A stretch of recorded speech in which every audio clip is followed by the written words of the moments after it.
I worked still. Eventually went back to work the day after the hurricane. So I think it was a Friday or something. I went back to work, and then Saturday, Sunday we were cleaning up, and then I was part of cleanup operations around the city for like 4 weeks after that.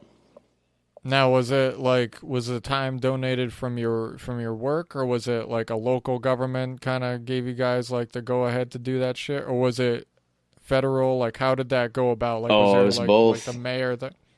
Yeah, Okay. Governor Roy Cooper signed when he put us in state of emergency. He got rid of all the weight restrictions for the roads and everything like that. So we were going around picking up trees that on people's Right. houses, and just I stayed working with a tree company for the most part, Yeah. and then the state and all these contractors come in out of state. It's a way for them to make money. I mean, it's kind of cruel, but they make money from the insurance companies because the insurance company people put insurance claims on their boats.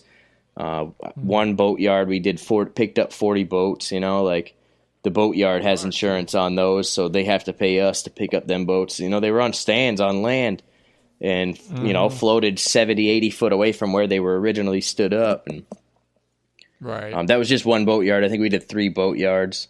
We pulled a boat off of a hotel, one off of a back porch of someone's house, one underneath a bridge on the highway. We had the highway shut down for like 3 hours. It's fucking utter We were on chaos. that one Jesus. was on the news. All kinds of stuff like that. I mean, houses, trees on houses, trees through houses. The flooding was just crazy around here. I mean, there's still like driving down the road. There's still sheetrock and ductwork and AC units and all kinds of tables and beds and couches and sitting on the side of the road all over still. And that was on September 13th is when the hurricane was. It's November tomorrow. Right. Jesus. Yeah, and so the cleanup's still going on, I'm assuming, and are you still helping out with that? Like, do you have to dedicate any work time, or do they got like you said, out of staters doing that type of like work and stuff like that? Well, because I'm a crane operator, we're a rental crane company. Anybody who needs a crane rented, it's not that I'm donating my time. I'm getting paid to do it. My No, company's getting paid yeah, to do it the normal rate, and these people are paying us through insurance. I have 2 trees on houses that I have to go do on Friday. Friday, I have 2 different okay, houses with trees on them, so it's like most of the people that were affected aren't paying. I mean, it sounds really cynical, but right, we're still making money.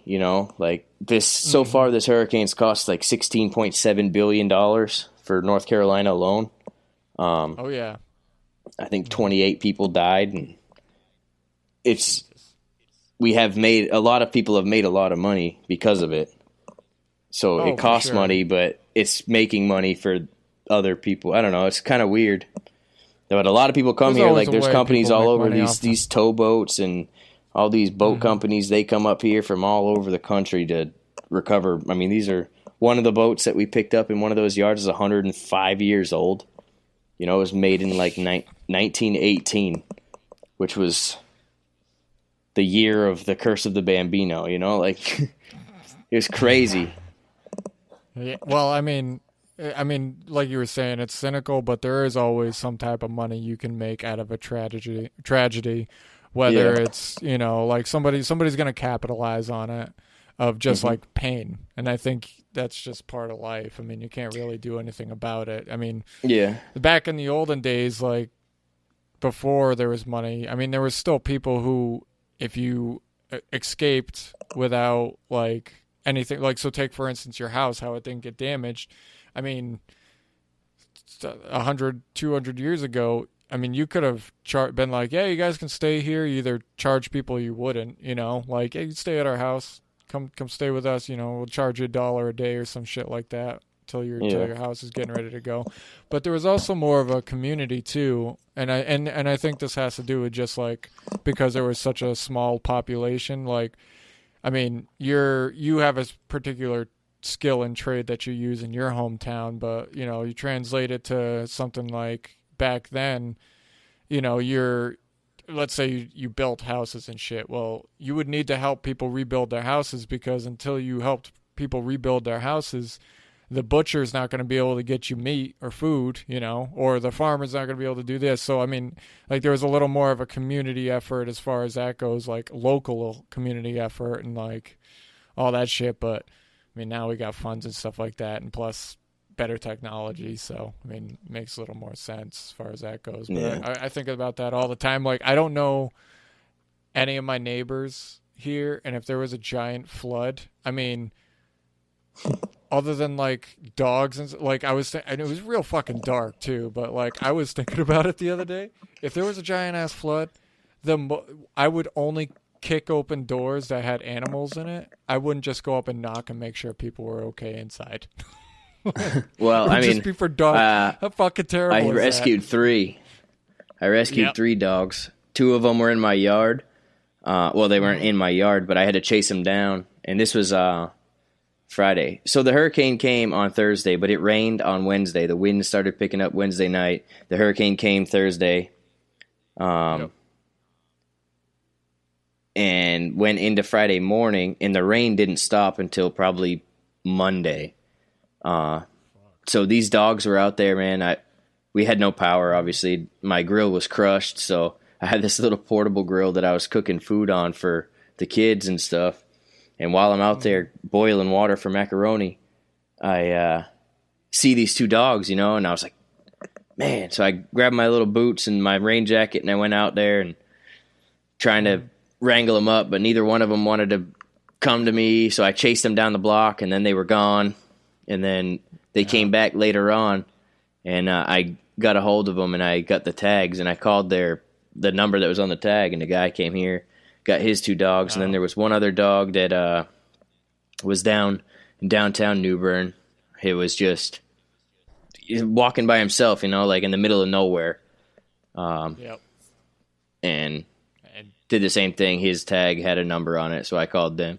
But when I went out to go downtown, I just wanted to, knowing that I was at my house and, my dogs are fine and Candace was fine and everything was good. I just wanted to get out, like I grabbed my chainsaw, I grabbed my axe, I grabbed my sledgehammer and bush axe, I had my boots on and rain jacket, and I was ready to go to help people, and I had already heard on the radio that people were getting rescued by the Cajun Navy.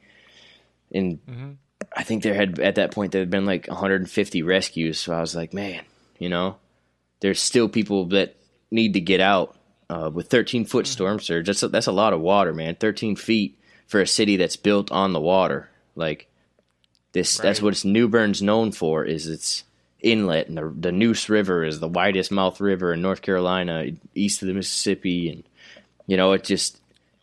it was a recipe for disaster. So I had to go out. I drove downtown, and I drove past like all the police stations that were there. One of them, I asked the guy to volunteer, and I went out there, and I show up, man. I got my little company work truck, my chainsaw and axe and all this stuff, and I got my military boots on and a rain jacket. These guys got waders up to their chest. They got these crazy like backpacks that are filled with first aid kits, and these like skiff flat bottom boats that have a mud trolling motor on it so they can go in like 6 inches of water. I was like, man, there's no way I can be able to help these guys. I'm just going to be a nuisance, if anything. As Right. sophisticated and organized as they are, and I'm not a part of that team. It's just going to, I will probably have to get rescued, like, Yeah. So I just kind of went around, and I just went house to house on the road, seeing, doors were open, not lights were on, but generators were out, people were moving, making sure that things of that nature were all right. Yeah. Yeah, it sounds like a fucking rough time, and I get wanting to help people out. I mean, there's been times where, because like where I live is a big ass city, and anytime you add extra people, there's always going to be extra shit that goes on. What it's too small or whatever. Somebody forgets. Like even in my own apartment building, people have left like the propane on at the gas, like right outside our pool, and it's like all that has to do is just get one little spark from anything. Maybe somebody goes and lights a cigarette out there and just boom, it goes off, But there's been times where like we've had like full on raging fires and you want to go and help out the firefighters because, who knows how many other fires they fought that day plus whatever. And it's just like you said, you're like, I want to help. What can I do? Sit the fuck back and try not to get hurt. Yeah. But, I mean, those guys are just, that's what they do, they do hurricane rescues like that. But you bet I went out and I got me some mud boots, some high water boots, and I'll be ready next time, Tried to do your best. Right, exactly. I mean, just even helping out those dogs, I mean, that's like a big thing right there. The guy with the 2 dogs that were here, I mean, it was a Rottweiler and a German Shepherd. Those were the 2 dogs. And, I mean, they weren't little. They were big dogs, and I just was chasing them around, They had been, they were soaking wringing wet. You could just tell that they'd been out all night. And I called the number, and we brought them in, dried them off with towels, and, kept them in our backyard or in our porch so that they wouldn't get wet. And they didn't have leashes, so we put leashes on them. I called the guy. He said he was on his way over. And he showed up, man. He gave me his card, his business card. Mm-hmm. He's a crime scene investigator for the city of New Bern. And he said, let me know if you need anything. What, to like anything or something like that? Well, I imagine he's probably talking like anything, Right. He said, I work crime scene investigations. If I can ever be of any help, please, you have my cell phone number and my office number. Nice. So who are you gonna kill? Like, what is your game plan to use that guy? Be like, listen, man, I ran into this dude. He was fucking around. I was thinking if my house got broke into, or my, someone came by my Forerunner and tore that up. I got cameras around my house, and I just get this guy on my side. He get me a good lawyer, take care of some business. That's what I was thinking. I mean, you went morbid, but. I did. Well, he's a crime scene investigator, so it's like, okay, Dexter, right there. All right, so fucking let me know if you need anything. Wink, wink. Slit that guy's throat that you don't like, or girl that you don't like. So yeah, I did go dark, but yeah. So it sounds like it was a rough time. I'm definitely glad you. I mean, I was already ready to be like, listen, man, I know I only have a Prius, but. I mean, at least it's light enough. It'll probably float on the water. I can probably canoe into you guys and pick you up if I needed to. We didn't even have our kayak either. We left our kayak at our friend's house. So, how much of an asshole did you sit there and go, I wish I had that fucking kayak just in case? Well, I mean, I could have used the kayak, but I would have had to swim to his house because he had 10 foot of water underneath it. His house was on stilts, and the water was touching their floorboard. At his house. Saying the 13 feet, like, because you're 5'11", 5'11", something like that. Yeah. Okay, so 13 feet of water, right? So that's a lot of water, man. You could sit onto Yao Ming's shoulders, and it still wouldn't be high enough. Yeah. Not even sit. You'd be standing on his shoulders. It wouldn't equal up to 13, right? 5 plus 7. Yeah. Right. Still wouldn't equal up to 13. Yeah. Fuck. But that's fucking crazy. But so it's a lot of water.